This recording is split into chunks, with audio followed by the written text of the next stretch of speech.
बिस्मिल्लाहिर्रहमानिर्रहीम। अस्सलाम वालेकुम नादरीन, आप यूट्यूब चैनल देख रहे हैं। मैं इमरान खान हूँ। डूबते को तिनके का सहारा, ये मिसाल तो आपने सुनी होगी और पाकिस्तान की हुकूमत को ऐसा लगता है कि तिनके ही चाहिए अब सहारे के तौर पे।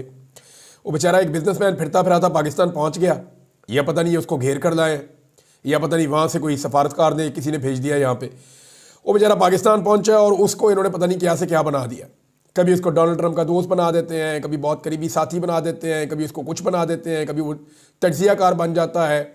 वो एक सादा बेचारा कारोबारी आदमी है, उन्होंने कारोबार करने दो। वो पैसे लेकर आया कि मैं यहाँ पे कुछ 4 पैसे लगा के कुछ 6 या 8 पैसे कमा के मैं यहाँ से वापस ले जाऊँगा। इन्वेस्टर जो है वो दुनिया में ऐसे ही जाते हैं और यही सोच कर जाते हैं।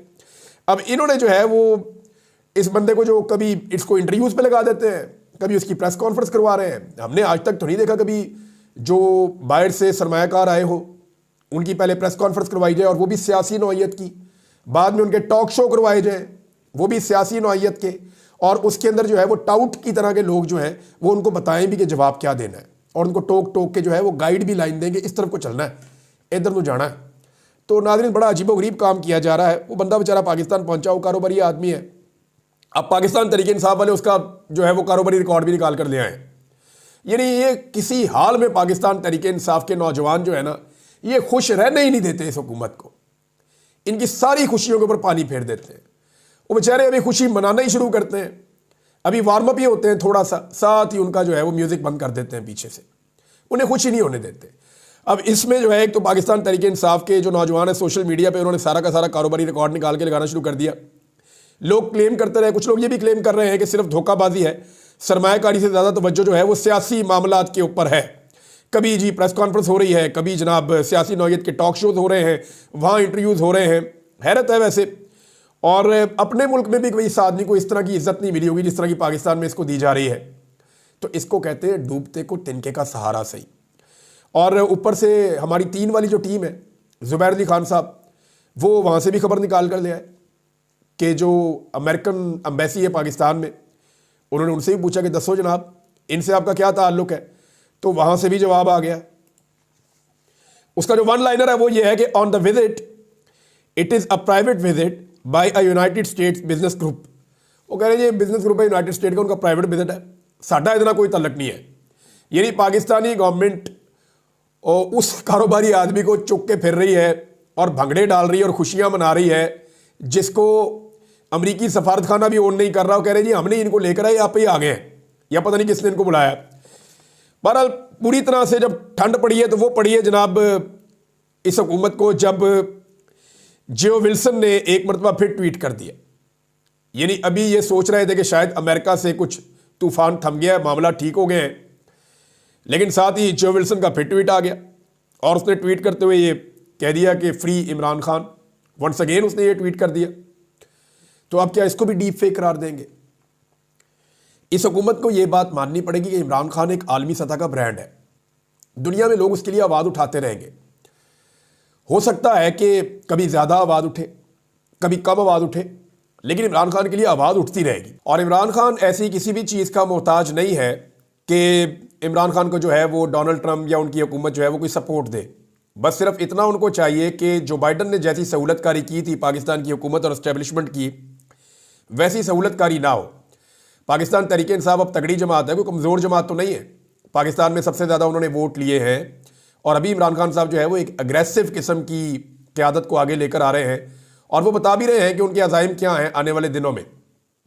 वो ये भी कहते हैं कि हम रास्ते भी बंद कर देंगे, वो ये भी कहते हैं कि वो इस्लामाबाद भी पहुँचेंगे, बड़ी तादाद में लोगों को लेकर आएंगे। तो पाकिस्तान की अवाम तो पहले ही तंग है, जो हालात इन्होंने कर दिए हैं पाकिस्तान के, मईशत का इन्होंने बेड़ा गर्क कर दिया है। लॉ एंड ऑर्डर की सिचुएशन आपके सामने है, पाकिस्तान में सियासी इस्तेहकाम आ नहीं रहा, लोग पाकिस्तान को छोड़ छोड़ कर जा रहे हैं, कारोबार ख़त्म हो गया है, महंगाई अपने उरूज पे पहुंच गई है और गुर्बत जो है वो लगातार बढ़ती चली जा रही है। तो प्लस माइनस करें तो पाकिस्तान तो गया खसारे में। चाहे ये हुकूमत और इनके सहूलतकार कुछ फ़ायदे में ज़रूर गए होंगे, लेकिन अब जरा आप इमरान खान साहब का स्टेटमेंट सुने। इमरान खान साहब के स्टेटमेंट से आपको आइडिया हो जाएगा कि साबिक वज़ीर आज़म इमरान खान इस वक्त किस पिच के ऊपर हैं। वो कहते हैं जी कि महज़िब दुनिया में डेफेमेशन की जो सज़ा या हत्या की इज़्ज़त की सज़ा जुर्माना दिया जाता है और ये एक, लेकिन पाकिस्तान के अंदर जो है वो इसमें 5 साल तक इसकी सज़ा कर दी गई है। पीका का काला कानून मंजूर कर लिया गया है और सज़ा 5 साल तक कर दी गई है। दुनिया की तारीख में पहली मरतबा सरकारी महकमों की तौहीन पर भी सज़ा सुनाई जा रही है। बरतानिया समेत तमाम तरक्की याफ्ता ममालिक में डेफेमेशन की सज़ा जुर्माने के तौर पर दी जाती है, क्योंकि दुनिया जमहूरी इक़्तिदार और इजहार राय की आज़ादी को लेकर आगे की तरफ बढ़ रही है। लेकिन पाकिस्तान में ऐसे गैर जमहूरी कवानीन मंजूर करके जमहूरी इक़्तिदार का गला घोंटा जा रहा है। आज़ादी इजहार राय और आज़ादी सहाफ़त का कत्ल किया जा रहा है। इस सब का मकसद यही है कि 8 फरवरी के मैंडेट की चोरी से लेकर अवाम के चादर और चार दीवारी का तकद्दुस पामाल करने तक, 9 मई फॉल्स फ्लैग ऑपरेशन से 26 नवंबर के कत्ले आम तक जो भी जुल्म और बर्बरियत की गई है, इस पर कोई आवाज़ उठाने की जरूरत ना हो। इस कठपुतली हुकूमत ने सवाए गैर कानूनी तरामीम के जरिए अवामी बुनियादी हुकूक की तौहीन करने के कोई दूसरा कारनामा नहीं किया। 26वीं आईनी तरमीम के जरिए अदलिया के पर काटे गए। इस्लामाबाद हाई कोर्ट में सीनियर जजेस की मौजूदगी के बावजूद बाहर से चीफ जस्टिस की तकर्री करने की कोशिश की जा रही है। मैंने पिछले वीलॉग में आपको खबर दी थी। जो कादी फायद ईसा पार्ट 2 साबित होगा। हम इस तरह जजेस की तकर्री की भरपूर मजम्मत करते हैं। चीफ इलेक्शन कमिश्नर के ओहदे पर तकर्री भी मेरिट की बुनियादों पर होनी चाहिए, वरना सिकंदर सुल्तान राजा जैसे घिनौने किरदार जन्म लेते हैं जो अवाम की बजाय एस्टेब्लिशमेंट की खिदमत का फरीदा सर अंजाम देते हैं। सिकंदर सुल्तान राजा आर्टिकल 6 का मुस्तहिक है, क्योंकि उसने अवाम का मैंडेट दिन दहाड़े चोरी करके फार्म 47 की हुकूमत की सहूलतकारी की है। 8 फरवरी को मुल्क भर में यौम स्याह मनाया जाएगा। इस दिन अवामी मैंडेट पर शब खून मारा गया। पहले इंतखाबात को मुलतवी कर दिया गया। 9 मई का ड्रामा रचाया गया ताकि तहरीक इंसाफ को कुचला जा सके। इसके बावजूद अवाम ने जोक दर जोक निकल कर तहरीक इंसाफ को वोट डाले, मगर नताइज को बेशर्मी और बेदर्दी से बदल कर मुल्क को अंधेरों में धकेल दिया गया। अब 8 फरवरी के डाके की पर्दापोशी के लिए पीका और 26वीं आईनी तरमीम जैसे कवानीन मंजूर किए जा रहे हैं। एक झूठ छुपाने के लिए 100 झूठों का सहारा लेना पड़ता है। हुकूमत मुज़ाकरात की सूरत में ढोंग रचा रही थी, इससे इनके अपने चेहरे अया हुए हैं। ये कभी नहीं चाहेंगे कि जुडिशल कमीशन बने और 9 मई या 26 नवंबर की तहकीकात हों, क्योंकि इससे सच सामने आ जाएगा और ये अंदर से खौफजदा हैं, क्योंकि सच यही है कि ये खुद इन वाकयात में मुलव्वस हैं। बददयानत कभी भी न्यूट्रल अंपायर के साथ नहीं खेलता। इनके इख्तियार में वैसे भी कुछ नहीं है। ये जो भी करते हैं एस्टेब्लिशमेंट की मंशा से ही करते हैं। कुरान मजीद में अमर बिल मारूफ व नही अनिल मुनकर का बार बार जिक्र आया है कि अच्छाई का साथ दो और बुराई के खिलाफ डट जाओ। जमहूरियत की बुनियाद इखलाकियात पर ही है। अल्लाह पाक ने मुनाफिक की निशानी बयान की है कि वो बुराई के साथ खड़ा होता है। जो लोग मुनाफिक होते हैं उनके लिए दुनिया और आखिरत में रुसवाई है। बेगैरती और ढिठाई का कोई तोड़ नहीं है। ला इलाहा इल्लल्लाह इंसान में गैरत बेदार करता है। बेगैरत इंसान अल्लाह के सिवा दूसरों के सामने हाथ फैलाता है। एक कौम सिर्फ गैरत पर खड़ी होती है और तरक्की करती है। बेगैरत इंसान या कौम सिर्फ भीख मांगती रह जाती है। कोई भी कौम सिर्फ इंसाफ और कानून की हुक्मरानी से ही आगे बढ़ सकती है। इंसाफ वही लोग देते हैं जिनमें इखलाकियात जिंदा हो। मदीना की रियासत इन्हीं उसूलों पर खड़ी हुई थी और फिर मुसलमानों ने पूरी दुनिया में हुकूमत की। हमें भी अगर अपनी सिमत का तयन करना है तो इखलाकी तरबियत पर तवज्जो देनी होगी। बुनियादी इंसानी हकूक़ का तहफ़्फ़ुज़ करना होगा और इंसानी जान की कदर करनी होगी, वरना हमारा मुस्तकबिल रोशन नहीं हो सकेगा।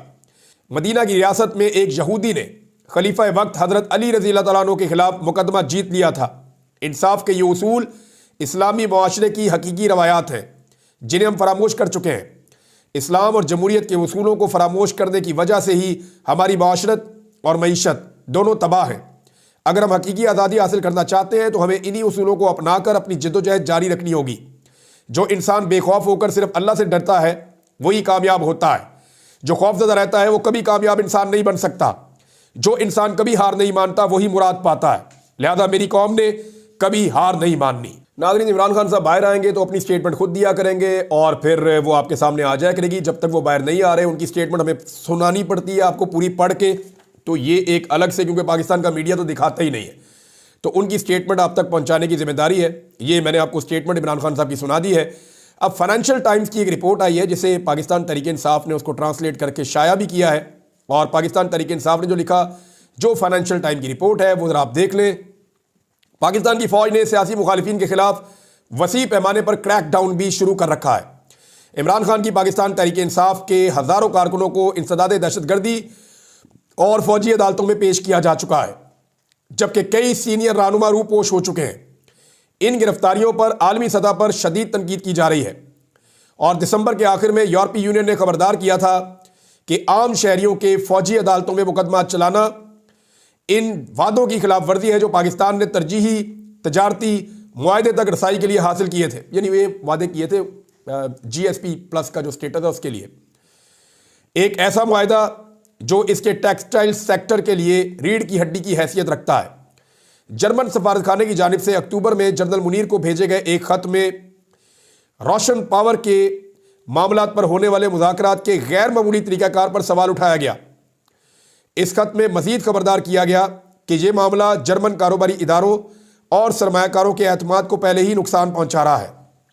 दीगर चीज़ें भी हैं इसके अंदर काफ़ी सारी, लेकिन एक चीज़ मैं आपको बताऊं कि पाकिस्तान ने इंसानी हकूक़ के हवाले से, शख्सी आज़ादियों के हवाले से, जमहूरी आज़ादी के हवाले से, फ्रीडम ऑफ एक्सप्रेशन के हवाले से, आज़ादी इज़हार राय, इन चीज़ों के हवाले से पाकिस्तान के ऊपर बहुत शदीद दबाव आने वाला है, क्योंकि पाकिस्तान ने यूरोपीय यूनियन के साथ और मगरबी ममालिक के साथ बहुत सारे वादे कर रखे हैं, बहुत सारी ट्रीटीज़ साइन कर रखी है। अब GSP प्लस स्टेटस के बारे में वो पहले ही खबरदार कर चुके हैं कि वो आपका ख़तरे में है और इसी पाकिस्तानी हुकूमत ने, ये पहले ही बहुत दबाव में थी, मज़ीद दबाव अभी इनके ऊपर आने वाला है। इसी हुकूमत ने एक हफ्ते के अंदर अंदर जो है वो एक और काला कानून पास कर लिया है। बज़ाहिर तो उसका नाम पीका कानून है, लेकिन ये वो कानून ही नहीं है, ये एक लाकानूनियत का बाजार गर्म होने वाला है। इसमें जो सोशल मीडिया अथॉरिटी है ये क्या करेगी और कैसे काम करेगी, जरा थोड़ा सा आप समझेंगे, आपके 14 तबक रोशन हो जाएंगे कि ये पाकिस्तान में करने के हवाले हैं। कभी किसी डिक्टेटर ने भी वो नहीं किया जो ये अब करने वाले हैं पाकिस्तान में। सोशल मीडिया अथॉरिटी क्या करेगी और कैसे काम करेगी, इसकी चंद चीज़ें मैं आपके सामने रखता हूं। एक तो ये सोशल मीडिया को देखते रहा करेंगे, खुद से मवाद उठाएंगे और कार्रवाई डाल देंगे, खुद से कार्रवाई कर दिया करेंगे, कोई दरखास्त इनके बाद ना भी आए तो। दूसरा, इनको कोई भी दरखास्त देगा तो ये उसके ऊपर भी एक्शन लेंगे। फिर इनके बाद इख्तियार है कि ये 24 घंटे के अंदर फैसला सुना दिया करेंगे। यानी बंदा पकड़ा, अपने पास रखा, 24 घंटे में फैसला सुनाया, जेल भेज दिया, अब बंदा बंद हो गया जनाब। यानी बंदा उठाया, इन्होंने खुद ही डिसाइड किया कि बंदा सही नहीं है, बंदे को जेल भेजो, चलो फैसला किया, जेल भेज दिया। अब बंदा बेचारा जेल चला गया। वो चीखता रहेगा भाई मैंने ये ट्वीट ही नहीं किया, वो चीखता रहेगा मैंने ये बात ही नहीं की, वो कहता रहेगा भाई मैं तो इसके नज़दीक भी नहीं आया, या मेरा ये अकाउंट ही नहीं है। वो जो मर्जी बंदा कहता रहे, उसको इन्होंने उठाना है कि यार तेरी शक्ल पसंद नहीं है, इख्तिलाफ राय रखा है, या कोई भी चीज़ के ऊपर उठा लिया इन्होंने। छोटी से छोटी चीज़ पे भी बंदा इन्होंने बस पकड़ना है, बंदे तक पहुंचना मसला है इनका। ये जब बंदे के पास पहुंचेंगे, बंदे को उठाएंगे और इस कानून के तहत 24 घंटे के अंदर उसको जेल भेज देंगे। अब वो बंदा बेचारा करेगा क्या?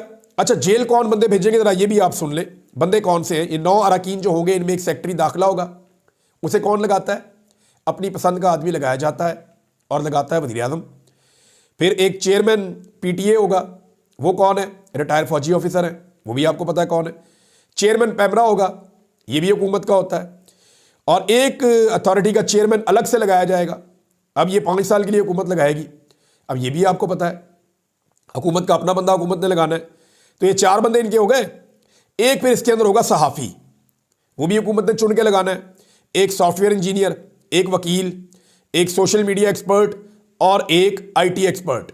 तो ये 9 बंदे इन्होंने लगाने और 9 के 9 बंदे इन्होंने अपने ही लगाने, को बाहर से तो बंदा लेकर नहीं आना। अब जब ये 9 बंदे अपने लगा देंगे, पूरा का पूरा एक सिस्टम बना देंगे, तो इन 9 बंदों ने तो बंदे उठा उठा के जेलों में ही भर देना, और इन्होंने क्या करना है? अब जो बंदे जेल पहुंचे वो बेचारे अपील कहां करेंगे? उसके लिए एक ट्रिब्यूनल बनाने का इन्होंने ऐलान किया। यहां थोड़ी सी आपको शायद लगेगा, आपको उम्मीद मिलेगी, लेकिन जरा ये ट्रिब्यूनल भी आप सुन लें, आपको आइडिया हो जाएगा। ये जो ट्रिब्यूनल होगा, इसके अंदर एक हाई कोर्ट का रिटायर्ड जज होगा, बिल्कुल वैसा जज जैसे जज लगाए जा रहे हैं इलेक्शन ट्रिब्यूनल के तौर पे। रिटायर्ड जज अपनी मर्जी का उठाया, जैसे अभी एक जज साहब इंतकाल कर गए रिटायर, जिन्हें लापता कमीशन का सरबराह लगाया गया था, फ़कीर मोहम्मद साहब, 85 साल उनकी उम्र थी, उनको लगा दिया गया था, वो इंतकाल फरमा गए 1 हफ्ते के अंदर अंदर। तो अब इसी तरह जो ट्रिब्यूनल है वो बनाया जाएगा, उसमें एक रिटायर्ड जज अपनी मर्जी का लाकर बैठाया जाएगा हाई कोर्ट का। एक उसके अंदर बैठाया जाएगा सहाफ़ी, वो भी हुकूमत अपनी मर्जी का बैठाएगी, और एक सॉफ्टवेयर इंजीनियर। और ये जो ट्रिब्यूनल है ये फैसले के खिलाफ अपील सुनेगा, वो किसी अदालत पे बंदा नहीं जा रहा। अब आप अंदाजा करें कि महीनों तक अगर बंदों को अंदर रखना है तो इन्होंने बंदोबस्त कर लिया हुआ है। ये ऐसा काला कानून है, ये बहुत सारे लोगों जो है उनको कुछ भी नहीं होगा। जिनको हुकूमत ने नहीं पकड़ना उनको क्या होना, कुछ भी नहीं होना, जो मर्जी वो कहते रहे, झूठ बोले, फ्रॉड करें, किसी के ऊपर इल्ज़ाम लगाएं, बहतान लगाएं, किसी की इज्जत उछालें, कुछ नहीं होगा। लेकिन जो हुकूमत को पसंद नहीं आएगी चीज़, क्योंकि हुकूमत की बॉडी है, वो बंदा चुक लेंगे और बंदे को 24 घंटे के अंदर जेल भेज देंगे और उसके बाद बंदा वहाँ पड़ा सड़ता रहेगा, क्योंकि अपील उसने करनी है उसी ट्रिब्यूनल में जो हुकूमत ने बनाया हुआ है। तो नाज़रीन, ये है सिंपल मैंने आपको बता दिया है। तहरीक इंसाफ की सोशल मीडिया टीम ने एक मरतबा फिर ज़बरदस्त काम किया है और सानिया 9 मई और 26 नवंबर के हवाले से उन्होंने ऑनलाइन प्रोग्राम किया है। अली मलिक साहब थे इसमें, सलमान अकरम राजा साहब, शेख वकास अकरम साहब, इन्होंने पहले भी किया था, और जुनैद अकबर साहब, ये उसमें मेहमान थे। इस प्रोग्राम में बहुत सारे ज़ख्मियों को, बहुत सारे ऐसे लोगों को जो विक्टिम्स हैं, उनके इंटरव्यू सुनाए गए और मैं सुनकर हैरान हो रहा था उनके लवाहिकीन को और बाकी लोगों को कि रियासत क्या इतनी संगदिल है, लोगों के साथ ऐसा ऐसा जबर किया है। वो एक नौजवान है लाहौर का, उस्मान अली, उसने बताया उसके जबड़े के नीचे गोली लग गई थी, वो 6 महीने तक कुछ खा ही नहीं सका, वो बेचारा अभी भी ट्रीटमेंट उसका हो रहा है, वो सही तरह ना खाना खा सकता है ना कुछ और काम कर सकता है, ये हालत की लोगों की। एक और नौजवान बता रहा था उसके दोनों टांगों पे गोली मार दी गई और जब वो अस्पताल जा रहा था उसके ऊपर तशद्दुद भी किया गया उस वक्त, हालांकि उसको गोलियां लगी हुई थी। एक और बंदा बता रहा था कि जी हमारे ऊपर दबाव डाला जा रहा है, मेरा भाई मार दिया, उसके बाद से लेकर अब तक कोई काम ही नहीं करने दे रहे, हमें तहफ़्फ़ुज़ दिया जाए। तो बहुत सारे लोग बेचारे अपनी अपनी शिकायतें कर रहे थे। इन चीज़ों को पढ़ने के बाद ऐसा लग रहा था कि पता नहीं ये लोग किसी और रियासत से आए हुए हैं या किसी दुश्मन के काबू आ गए हैं। अपने मुल्क में अपने लोगों के साथ तो ऐसा नहीं होता, लेकिन हम ये होता हुआ बदकिस्मती से देख रहे हैं। एक और नाज़रीन, ये जो नैब के हवाले से एक रिपोर्ट है कि नैब ने मलिक रियाज के हवाले से जो लिखा है यूएई को, मुत्तहिदा अरब अमारात को, कि जनाब मलिक रियाज साहब हमारे हवाले किए जाए, तो क्या वाकई मलिक रियाज को वो वहाँ से ले जा सकते हैं? तो मेरी पक्की इतला के मुताबिक ये सर से पाँव तक का जोर लगा लें, ये मलिक रियाज को दुबई से पाकिस्तान नहीं ले जा सकेंगे।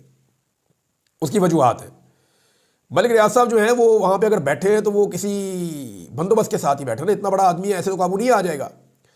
मलिक रियाज जब तक पाकिस्तान में रहा तो पाकिस्तान के सिस्टम के मुताबिक काम करता रहा। अब मलिक रियाज को पता है कि जहाँ पे रहना है, कैसे रहना है, किसी जगह के प्रोटोकॉल्स क्या होते हैं। अगर मलिक रियाज को इस बात का खतरा होता कि उसको दुबई से गिरफ्तार करके पाकिस्तान ले जाया जाएगा तो वो कभी दुबई में रुकता ही ना, ठहरता ही ना। मलिक रियाज को पता है दुबई के प्रोटोकॉल्स क्या हैं और किस तरीके से मुझे यहाँ पे अपने आप को सिक्योर करना है। मुझे नहीं लगता कि ये लोग वहाँ से उठा के मलिक रियाज को ला सकते हैं। जो करीबी लोग हैं, मैंने उनसे पूछा भी है, कई जो इनके मलिक रियाज के, उन्होंने कहा जी नहीं, मलिक रियाज को यहाँ से उठा कर ले जाना तकरीबन इस हुकूमत के लिए नामुमकिन है। हाँ, शौक इनको बड़ा है कि ये वो करें। राणा सनाउल्लाह साहब ने वजह भी बता दी है। मैं ये वजह मैं चाहता हूँ कि राणा सनाउल्लाह साहब के अपने मुंह से आपको पढ़ के सुनाऊँ ताकि आपको आइडिया हो जाएगा। मैंने थोड़े दिन पहले आपको एग्जैक्टली यही वजह बताई थी कि ये वो वाहिद वजह है जो हुकूमत को मजबूर कर रही है कि मलिक रियाज के खिलाफ अब कार्रवाई की जाए। राणा सनाउल्लाह ने कहा कि बैरिया टाउन का, यानी वजूहात तो 2-3 है और जो रीज़न बना है वो तो ये है कि इमरान खान साहब के खिलाफ गवाही दे दें तो आप दूध के धुले हुए हैं, गवाही आप नहीं देंगे तो आपके ऊपर भी वही किया जाएगा जो बाकी सबके साथ किया जा रहा है। और ये सबको पता है कि अलकादर यूनिवर्सिटी के केस के अंदर अगर इमरान खान को फिक्स करना है तो आपको सज़ा हर हाल में इमरान खान को देनी पड़ेगी। लेकिन दूसरी रीज़न जो मैंने आपको बताई थी वो अब राणा सनाउल्लाह साहब ने बताई कि बैरिया टाउन का मुत्तहिदा अरब अमारात में मनसूबा कौमी मफाद में नहीं है, इससे सरमाया बाहर चला जाएगा या बाहर से जो सरमाया आ रहा है ओवरसीज़ पाकिस्तानियों का वो दुबई में इन्वेस्ट हो जाएगा। और पाकिस्तान के अंदर जो सोसाइटियाँ बनी हुई हैं, चाहे वो DHA है, चाहे वो और बहुत सारी है, प्राइवेट सोसाइटियों के नाम चले नहीं लेते, लेकिन यहाँ पे जो है वो धंधा जो है रियल स्टेट का वो नीचे आ जाएगा। तो मलिक रियाज को इसका फ़ायदा हो जाएगा या दुबई को फ़ायदा हो जाएगा। तो मैंने पहले आपको बताया था कि ये एक्चुअली 2 तरह का प्रॉब्लम है। एक, इमरान खान के खिलाफ गवाही नहीं दी, दूसरा ये जो सोसाइटियाँ हैं, जो रियल स्टेट के बड़े बड़े जाइंट्स हैं, उनकी भी आपसी एक जंग है जिनमें मलिक रियाज जो है वो सबसे बड़ा जाइंट है और वो इतना ह्यूज है कि उसका मुकाबला बाकी नहीं कर पा रहे। अब तक के लिए इतनी, अपना ख्याल रखिएगा, अपने चैनल का भी। अल्लाह हाफ़िज़।